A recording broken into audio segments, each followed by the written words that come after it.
my least favorite things in life is to see people taken advantage of. Let's talk about the sorry state of the 2023/2024 potentially US car market.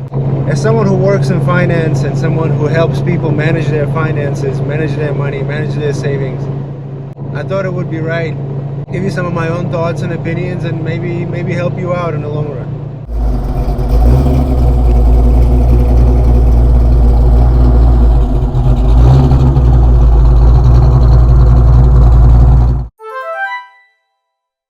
A few days ago, I stopped by at the Honda dealership here locally, and I wanted to see a Civic. I wanted to see a Civic because the reviews were wonderful. It looks kind of nice. Pricing actually wasn't too bad on it, I thought. And it was time to replace one of the cars. I thought we are in a very weird scenario right now, 2023/early 2024, where it actually is starting to make sense to buy a new car versus, save on a used one.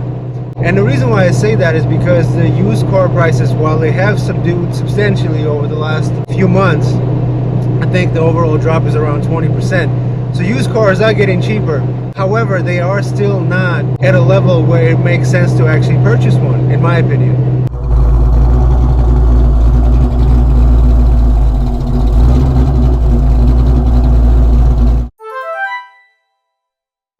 The interest rates are still pretty high. Obviously, there's a lot of talk that the 2024 rates are going to be coming down. Who knows, right? But in general, rates are still pretty high, and especially so in used cars. So combine those two factors together, right? The fact that used cars are still very expensive, still overpriced if you compare them to pre-pandemic levels, and combine that with high interest rates, to me it made sense to go look at a new car.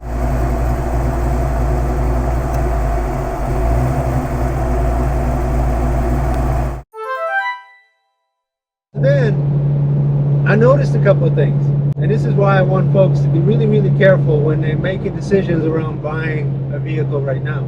I noticed that if you compare the equipment level of cars that we're getting here in the US versus what Canadians, for example, get, we're paying more for less. You'll notice that, for example, a Civic Si comes with absolutely nothing that the Canadians get, and you still get to pay more money. I don't like that. Obviously, I'd like to get more options on my car and not overpay for it. I think most people would agree with me here. So that was kind of frustrating. The other thing that was really putting me off on that Civic, and this has to be a car that my girl can drive, it had to be an automatic. So the SI wasn't actually an option. Just mention it for the purposes of the example here.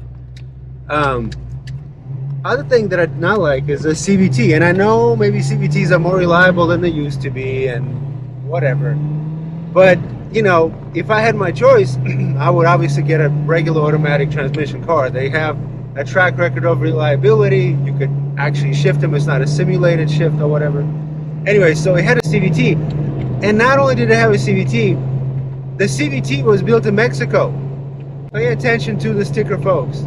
Pay attention to the sticker. It's a CVT that was built in Mexico, and the entire car, mind you, was built somewhere in Ohio or Indiana. Now, I don't know about you, and this might be a controversial topic because people like to support American manufacturing and whatever. However, if I'm buying a Honda, I'd love for it to be made in Japan. And there's a reason why the Type R is made in Japan still. If you look around too, there's instances of engines missing piston rings on Chrysler products and things of that nature. I'm not saying that Americans cannot build a good car. I would want it to be made in Japan.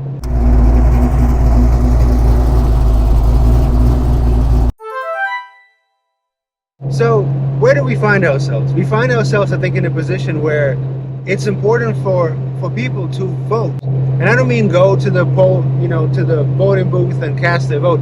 I think it's important for people to vote with their checks, with their money, with their checkbook. If you are comfortable paying 30 grand for a Civic that was built in Ohio, that has a Mexican build CVT, that is under equipped as compared to the Canadian counterparts, then it's all you. You vote with your dollars. But I think for the majority of people, if we want the situation to change, it's important to vote. It's important to not buy cars that are overpriced, under-equipped, and built in an area where it doesn't have the greatest record of quality control.